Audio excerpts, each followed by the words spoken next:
One of the most popular arguments for Islam is the argument from rapid growth. Muslims often claim that Islam must be true because it's the fastest growing religion in the world. Arguments based on popularity are quite strange, since different religions and ideologies can be popular at different times and in different ways. Christianity is the world's largest religion, but no Muslim accepts this as proof that Christianity is true. Communism was one of the fastest spreading movements in history, but what does this have to do with the truth of communism? Muslims should only appeal to Islam's rapid growth as evidence for Islam if the reasons for Islam's rapid growth have something to do with Islam being true. So the question we should be asking is, why is Islam spreading rapidly? The primary reason Islam is growing so rapidly is high birth rates.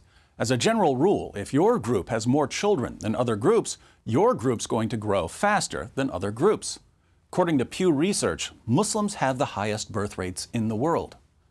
The question we should ask now is, why do Muslims have more children than non-Muslims?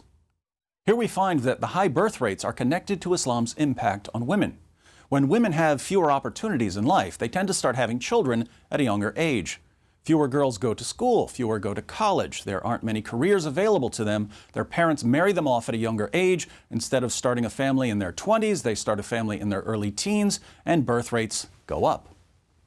So Muslims are simply having more babies than non-Muslims, and this is because Islam radically reduces opportunities for women. But there's more to the story.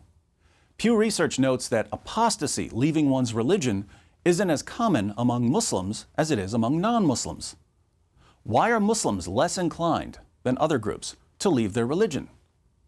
The answer has to do with the kinds of psychological pressures Islam places on Muslims throughout their lives.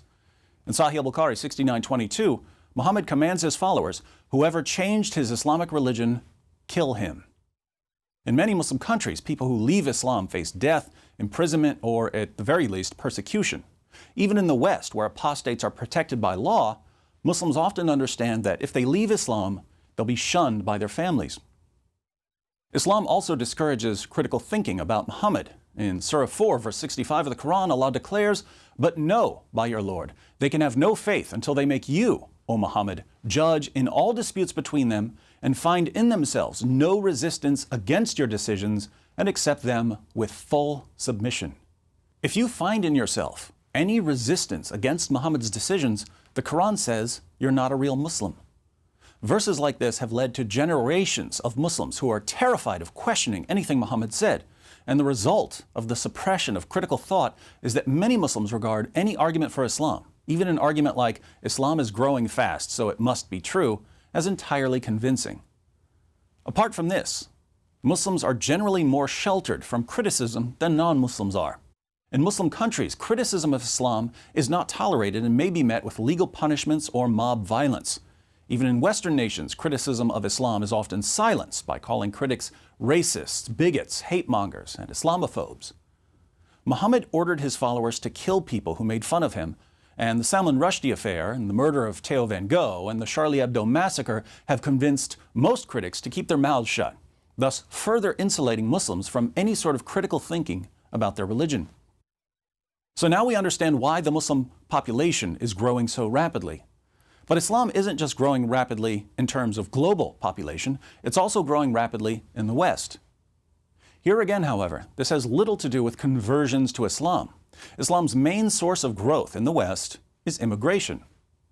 Why are so many Muslims fleeing Muslim countries and moving to the West? Sadly, Allah's commands to wage jihad against hypocrites and Muhammad's commands to kill apostates have led to endless instability in Muslim lands. There's always some group accusing other groups of being hypocrites or apostates and wanting to kill them for it. People who just want to live peaceful lives and provide a good future for their children decide to leave. And where do they go? They move to America or Europe. Putting all of this together, why is Islam growing globally? It's growing because of high birth rates combined with psychological conditioning. Why is Islam growing in the West? It's growing in the West because Islam tends to produce unstable countries that many people don't want to live in.